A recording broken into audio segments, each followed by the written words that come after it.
వెంకటగిరి నియోజకవర్గంలోని వెనుకబడిన రాపూరు, కలువాయి మండలాలను పర్యాటక పరంగా అభివృద్ధి చేయాలని శాసనసభ్యులు కురుగొండ్ల రామకృష్ణ గారు ప్రభుత్వాన్ని కోరారు. గురువారం అసెంబ్లీ సమావేశంలో ఆయన మాట్లాడుతూ ఆధ్యాత్మిక ప్రకృతి సంపదలతో ప్రసిద్ధిగాంచిన ఈ ప్రాంతాల్లో టూరిజంను ప్రోత్సహిస్తే యువతకు ఉపాధి అవకాశాలు విస్తృతంగా లభిస్తాయని తెలిపారు. రాపూరు మండలంలోని పెంచలకోన నందు ఉన్న పెనుశీల లక్ష్మీనరసింహస్వామి దేవస్థానం పవిత్ర క్షేత్రంగా ఉమ్మడి నెల్లూరు జిల్లాలోని పేరుగాంచిన పుణ్యక్షేత్రం అని పేర్కొన్నారు. 2024 ఎన్నికల ప్రచారంలో భాగంగా మన ముఖ్యమంత్రి శ్రీ నారా చంద్రబాబు నాయుడు గారు ఇక్కడికి వచ్చి పెనుశీల లక్ష్మీనరసింహస్వామి దేవస్థానంలో స్వామివారిని దర్శించుకున్న విషయాన్ని గుర్తు చేశారు. ప్రకృతి అందాలు, కొండల మధ్య ఆధ్యాత్మిక వాతావరణం కలిగిన ఈ ప్రాంతాన్ని సమగ్ర పర్యాటక కేంద్రంగా అభివృద్ధి చేస్తే ఈ ప్రాంతానికి ఎంతో మేలు జరుగుతుందని అభిప్రాయపడ్డారు.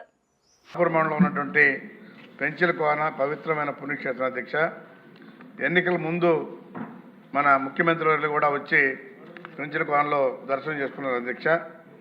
అయితే స్వర్గీయ ఎన్టీ రామారావు గారు అప్పట్లో 1983లో మా రాపూర్ మండలంలోనే కండలేరు ప్రాజెక్ట్ ఒకటి ప్రారంభించారు అధ్యక్ష.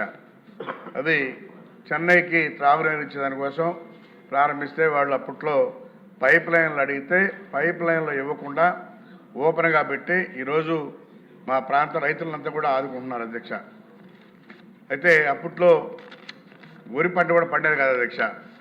వర్షాలు వస్తే ఎల్లి పంటలు వేసుకొని సజ్జో రాగో పెట్టుకునేవాళ్ళు. ఈరోజు ఆయన దయ వల్ల ఆ ప్రాజెక్టు పెట్టి ఓపెన్లో పెట్టిన దానివల్ల మా ప్రాంతం అంతా కూడా బ్రహ్మాండంగా రైతులు వ్యవసాయం చేసుకున్నారు అధ్యక్ష. అయితే దీనికి ఇప్పుడు ఆ కండలేరుకి రివిట్ పెయింట్ కట్టించాలి అధ్యక్ష. ఎందుకంటే మట్టి కట్టతో కట్టాలి అధ్యక్ష. అప్పట్లో దానికి రివిట్ పెయింట్ కడితే బాగుంటుంది అధ్యక్ష. అదేవిధంగా కలవాయి మండలంలో పనబెద్దోయలు పెన్నా అనేది ఒడ్డున పురాతన దేవాలయం కూడా ఉంది అధ్యక్ష.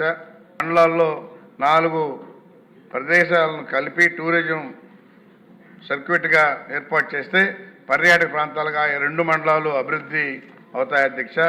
అదేవిధంగా కండ్లేట్ డ్యామ్, కలవాయి మినీ బ్యాలెన్సింగ్ రిజర్వాయర్లో బోట్లు ఏర్పాటు చేస్తే పర్యాటక ప్రాంతంగా అభివృద్ధి చెందుతుంది అధ్యక్ష.